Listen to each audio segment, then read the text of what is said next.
Griffin, and in this video I'm going to be talking about jazz, more specifically, composing and arranging. Throughout the video I'll be giving some tips and suggestions on how to go about composing your own piece and show you each step in my process with the song I composed for this video. The very first thing you need to do is figure out the form of your composition. You may want to write your brainstorming down on staff paper or even a blank piece of paper so you can remember.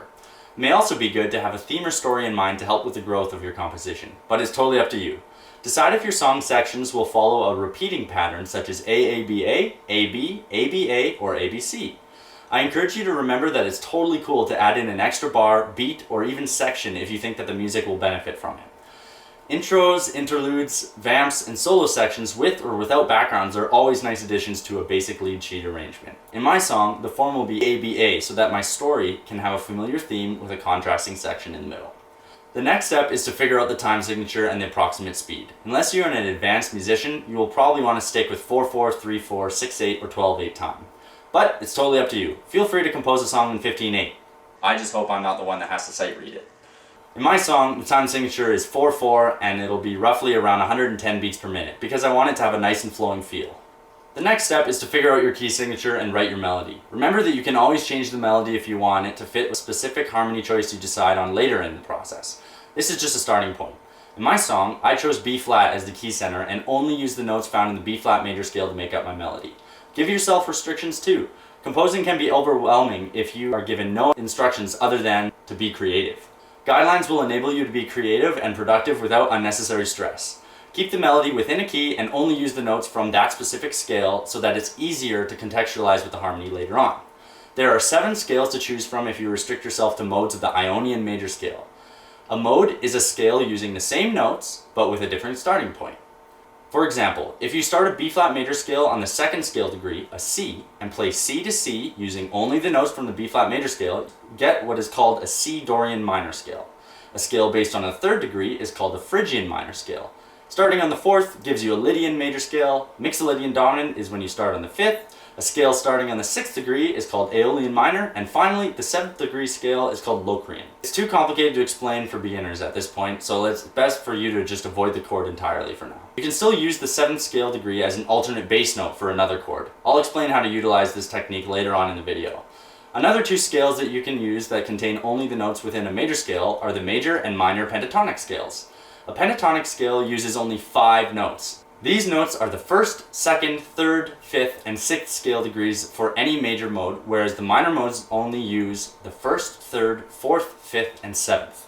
Pentatonic melodies are a good choice for beginner composers as they do not contain any dissonant notes. The scale that you decide to use is totally up to you, but I strongly suggest you stick in between these restrictions until you are more comfortable composing.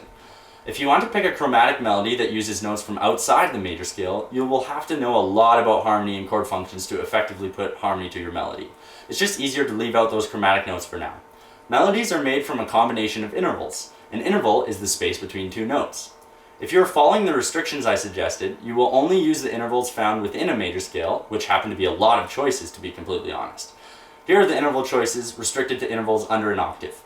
Perfect unison, minor 2nd, major 2nd, minor 3rd, major 3rd, perfect 4th, augmented 4th, perfect 5th, minor 6th, major 6th, minor 7th, major 7th, and perfect octave. There are so many intervals to choose for your melody, even with our restrictions, so I encourage you to not feel like it's necessary to go out of the major scale harmony. Melodies that contain lots of larger intervals or leaps can be jarring and uncomfortable to the ear. Make sure that you're aware of having many leaps in a row in your melodies. Other than that, have fun. It's your creation, so it's up to you what happens. In my song, I chose a lot of 2nds and 3rds to make up my melody. This is what it sounds like.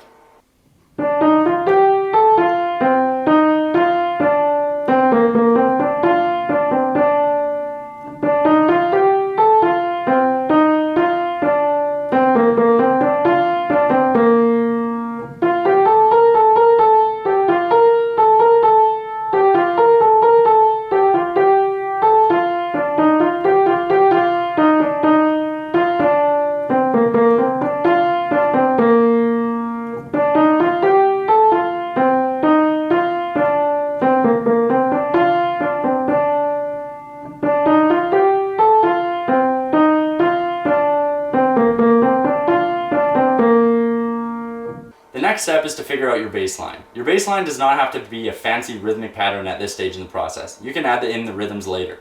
Its main purpose for now is to show the root motion and potential harmony of the song. Your bass or root notes should all be sourced from your key signature as well. Just like I mentioned with melodies, you can get a lot out of using only bass notes from a major scale. Usually the first bass note and chord of a song is the root of the key the melody is composed in. If your melody is sourced from B flat major like mine, an option for the first bass note and chord is a B flat. Similarly, if your melody is sourced from G minor, like my melody at the start of the bridge, an option for the first bass note and chord is a G. Most songs follow a pattern or system musicians refer to as functional harmony. Each chord and its bass note have a specific function in a specific setting. The three functions that I'm going to be talking about are called tonic, dominant, and subdominant. Some chords might only have one possible function, such as F7, where its function is always dominant. And some others might have two possible functions, such as C minor 7. Its function can be subdominant or tonic, depending on the context. I would argue that the best way to describe the tonic function is home.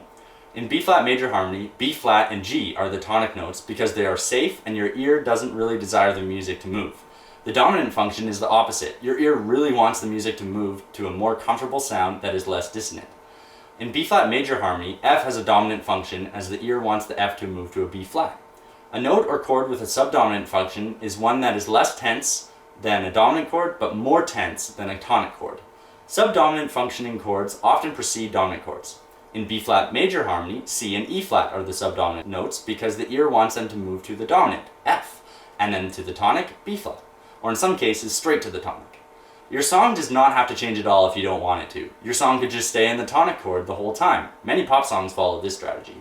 To me, that's not very exciting. It's like saying the word funicular over and over again. It's a great word and fun to say, but if you say it over and over again, funicular, funicular, funicular, funicular, it gets pretty stale and boring. In your composition, try to have at least one root or chord change to make it interesting. And this chord change can be repeated in other places too, so don't be afraid of overusing it. Try to have your root or bass motion mainly follow intervals of fourths, fifths, and seconds. These are arguably the most soothing to the ear. A very common move or chord progression in all music is the 5-1 or dominant tonic resolution. Other common two-note chord progressions are 1 to 4, 1 to 2, 4 to 5, 1 to 6, and 6 to 5. You can experiment with the chords and decide for yourself what sounds good to you. One of the most common progressions used in popular music is this 4-chord pattern: 1, 5, 6, and 4. Try it out and see if your melody works with it. Here's a bank showing all of the bass notes and chords with their function in major scale harmony. Copy this down onto a piece of paper and refer to it until you have it memorized. This is super helpful in a lot of different musical contexts. The chords in this bank only contain notes found in the source major key of B flat and are built with the 1st, 3rd, 5th, and sometimes 7th scale degrees of each mode. I say sometimes 7th scale degree because in most music other than jazz, 7th chords don't really fit as well as just the basic triads. I will include the 7th scale degree in this video because I'm a jazz musician. Keep in mind, the 7th note is very important in dominant chords, and I don't like calling an F triad a dominant chord in the key of B flat unless that 7th, the E flat, is there. It's a jazz thing, I guess. Unless you're using an alternate bass note for a chord, the roots will have the same function as the chords. You can utilize the function of a chord without having that chord's original bass note as the bass note. This is done by using slash chords. Take a look at this. F7 over A. It's still an F7 chord, but the root is not F anymore, it's an A. This is called an inversion. The notes are rearranged in a different order than in root position. Root position is the chord built like this: 1, 3, 5, 7. And first inversion is like this: 3, 5, 7, 1. Note that the F7 over A is very similar but not the same chord as that A minor 7 flat 5 chord off of the 7th scale degree. F7 over A has an F in it, whereas the A minor 7 flat 5 has a G instead. You could write the A minor 7 flat 5, but it has a different sound and function. F7 over A is dominant, and the A minor 7 flat 5 is subdominant. The reason for using a slash chord is often to keep a pattern of stepwise motion happening, or as a passing bass note. My favorite progression example with the 5 chord over the 7th note in the scale is this: B flat major 7 to F7 over A to G minor 7. Notice how the root motion is in steps. Instead of a 5th followed by a 2nd, it's now a 2nd followed by a 2nd. One progression is not necessarily better than the other, they're just different. Another example of a slash chord in major harmony is the 1 chord over the 3rd scale degree, B flat major 7 over D. This slash chord is often used to spice up a 1 to 4 progression, or in this case, B flat to E flat. Instead of just using that B flat major 7 followed by an E flat major 7, the progression goes like this: B flat major 7 to B flat major 7 over D to E flat major 7. Notice that there's an extra bass note as well as a second interval involved. Similarly to the last example, you could write B flat major 7 to D minor 7 to E flat major 7 with the same roots, but it's a different sound. However, this time both chords, the B flat major 7 and the D minor 7, have the same function. They're both tonic. Pick what you like best. It's totally up to you. My bass line is composed of entirely seconds, fourths, and fifths. Check it out.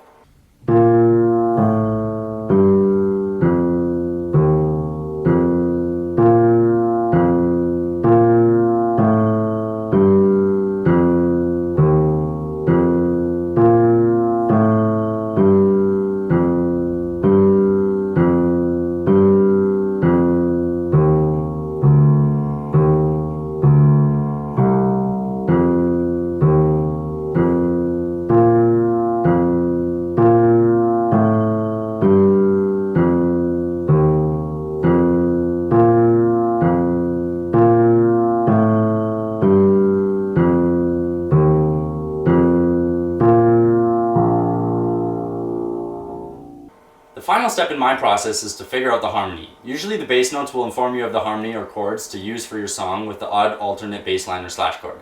Check out the harmony for my song. Notice how my roots give me the chord quality and function already.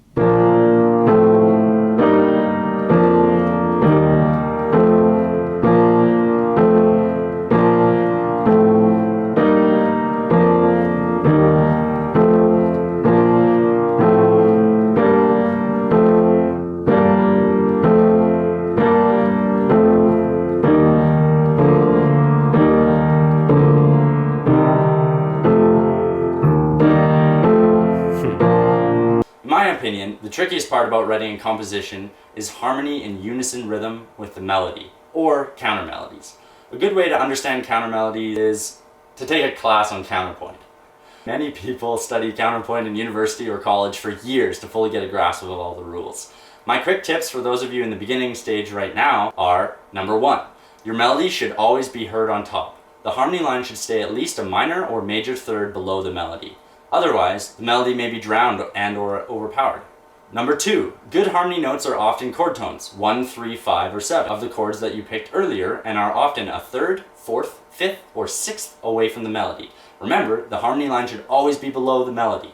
Number 3, try to avoid excessive parallel intervals, especially perfect fourths and perfect fifths. A parallel interval is two of the same interval moving in the same direction together. For example, B flat and F played together moving to a C and a G. There are two perfect fifths moving in stepwise motion in the same direction. Try to avoid this. Consider changing the direction of your harmony line to avoid parallel intervals. Contrary motion is really cool.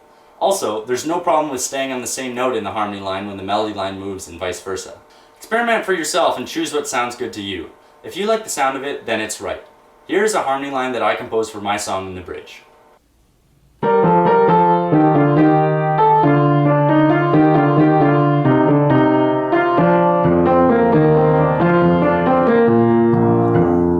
So far in this video, I've covered melody and harmony, both the chord changes and the harmony lines. Just before I play you the finished version of my composition, I'd like to offer some general arranging suggestions and tips. The first is regarding instrumentation. Use the skills of the members in your band. Consider sharing who plays the melody. Maybe the bass player plays the melody as well at some point instead of just the bass notes. Perhaps have the saxophones play the melody and the brass play chord tone pads or held notes for backgrounds. How about switch it up for the head out? Aim to spice up your arrangement so that it is played differently compared to if you were just jamming the song or sight reading it from a lead sheet. The next tip is regarding reharmonization. Consider changing the chords under the melody to new ones. If you are arranging an already composed song, use your knowledge of the major scale and chord scale theory to pick new chords that might work differently with the melody. This is an easy way to separate your arrangement from another band's rendition of the song. Finally, experiment with the rhythm of the melody, or even the feel of the song. Switch a rock beat into a Latin feel, or a swing tune into a calypso. It's totally up to you. I would just warn you not to change the melody rhythmically too much, as the melody should still be easily recognizable. Please feel free to send me an email or comment with any questions or concerns you might have. As you probably can tell, I really like talking about this kind of stuff, so you would definitely make my day. I hope this video helped and has made you excited about composing. Have fun with it and take care. Here's my composition for your listening pleasure. Bye for now.